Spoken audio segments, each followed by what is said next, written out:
first-time homebuyer because this is what you need to know during the home buying process. Go, go, go!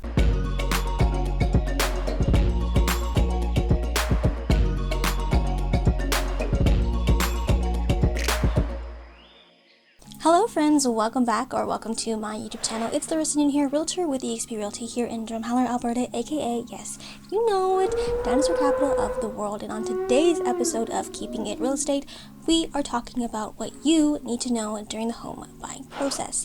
But before we begin, if you are new here, please subscribe, hit that notification bell, and follow me on Instagram at Live and Living for more real estate content just like this. Let's get into the video. Starting with number 1, don't worry about the cosmetic appearance. It's important to note that not every home is perfect, and a home that may seem outdated on the outside may possibly be in a great location and reasonably priced. And of course, we all have our own preferences and lifestyles, but it's important to not let these cosmetic appearances deter us from possibly purchasing a home with massive potential. Beyond the appearance of distasteful paint, wallpaper, and flooring, there are 3 things that you need to keep in mind when you're actually searching and viewing these homes. Starting with point A, location. Yes, you knew this was coming because location is extremely important because this is an aspect of a home that you cannot change or fix. When you buy that home, you are stuck with it. So when you're looking and searching for homes, you want to look at the specific area where this home is located. So is this property in a suburban area, in an urban area, or in a rural area? What does this home look like during the different times of the day in regards to traffic? Do you live on a busy street? What about the commute times to work and school? Are these times manageable for you? And look at these times, especially during different seasons. So for example, in the wintertime, traffic may be a little bit slower because of icy road conditions. So that's something to keep in mind as well. Again, in regards to location and the neighborhood, what about the proximity to certain amenities like restaurants, shops, and stores? And what about the proximity to a hospital? If you're like me, you may have lots of extended family and you need street parking for your family to park their vehicles. Moving on to point B, functionality and style of the home. Now, you want to match the functionality and style of the home with your lifestyle, your current needs, and your day-to-day activities. So let's say, for example, you are a growing family, then maybe a single detached 2-story family home may be fit for you, where this home has an attached garage and a private yard and is in a more suburban, quiet area. Or let's say you are wanting to downsize and you want to retire into a home comfortably. So maybe a bungalow with all the rooms on the main floor and all the living space on the main floor may be ideal for you. Are you a single person, a couple who doesn't have any kids and works a lot? Then maybe a condominium with full amenities in a downtown core may be ideal for you, so you can reduce the amount of commute times and landscaping. Moving on to point C, price. Now, money is an interesting commodity because it can save you time. And what do I mean by that? Well, in regards to real estate, let's say you are interested in purchasing a fixer-upper home and willing to put in the sweat equity, which will probably save you some money on the initial purchase price of that resale property. Now, let's say on the other side, you just want a turnkey, move-in ready home that you have to do minimal renovations on. Well, of course, this home will probably be on the higher price point spectrum. At the end of the day, it's your choice to plan and execute according to what you can afford. Moving on to point number 2. Get a home inspection. A home inspection is a non-intrusive examination of a home conducted by a licensed property inspector who determines the overall working condition of a home. Your property inspection is written as a condition into the purchase contract, which means the purchase contract is subject to the home inspection condition being satisfied and waived in order for the real estate transaction to firm up and go through.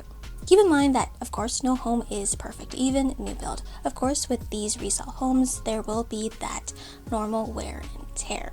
And of course, if deficiencies are discovered, you can negotiate the repairs with the seller, but if the repairs are manageable, you can take them on yourself after you purchase the home. Now, the great thing about having a home inspection done and having that physical report is that it is a great indicator for you to anticipate and budget for these expected repairs that need to be done over time. Now, if you want to learn more about home inspections, you can click the card above for a video I have done previously on home inspections. Number 3, climb the real estate ladder. Now, we all know that buying a home is a huge investment and an emotional decision. It's a decision and investment that affects directly your livelihood, your quality of life, and your wallet. If you're just getting into the real estate market, it may not be possible to buy that big, beautiful dream home right from the get-go, and that is completely okay. If you work your way up in terms of real estate, you'll be able to build up your equity and move into the bigger family homes if that is something you desire. I don't recommend purchasing a home if you don't have at least 2 years of a steady income, or if you don't plan on being in a specific location for more than 5 years, because a normal typical mortgage term is 5 years. And if either is the case, it may not be best to put down roots right away, as that might not be best for you. At the end of the day, a home is supposed to be a blessing and not a burden. So it's okay, climb that real estate ladder.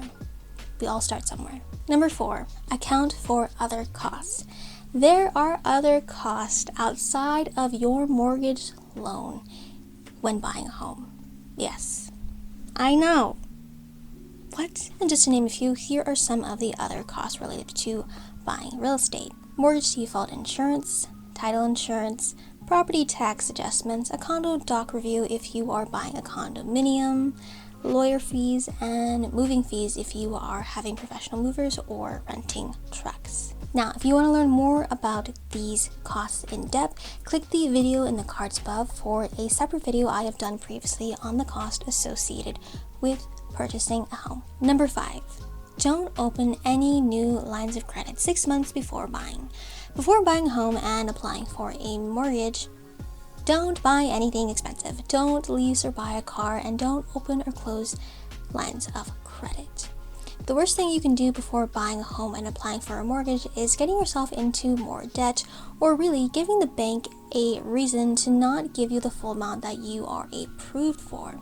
Your bank and your lender view your amount of debt as a liability, which directly influences your financial responsibility and your credit history. So my piece of advice is to apply for that mortgage, secure that mortgage, buy that home, go through possession and closing day, and anything you buy after closing day is on you. But just make sure, secure that bag, close on that home. And to put more emphasis on why this point is so significant and important, I have done a separate video on what not to do before closing on a real estate transaction, and you can watch that video in the cards above. You need to watch it, it's super important, you will thank me later. So go ahead and watch that. Well, that is it for today's video. I hope you enjoyed it, and I hope it gave you some more insight on the home buying process. If you want to learn more about the home buying journey, click the card above for my home buying series, and check out the description box below for my free home buyer's guide. And if you like this video, please give it a thumbs up. It helps me out so much and tells the YouTube algorithm to push out more of my content to viewers like yourself. Comment down below with any questions or concerns you may have. Share this video with your family and friends. And if you haven't already, subscribe, hit that notification bell, and follow me on Instagram at Loan Living for more real estate content just like this. And until next time, I will see you all next time. Bye, friends!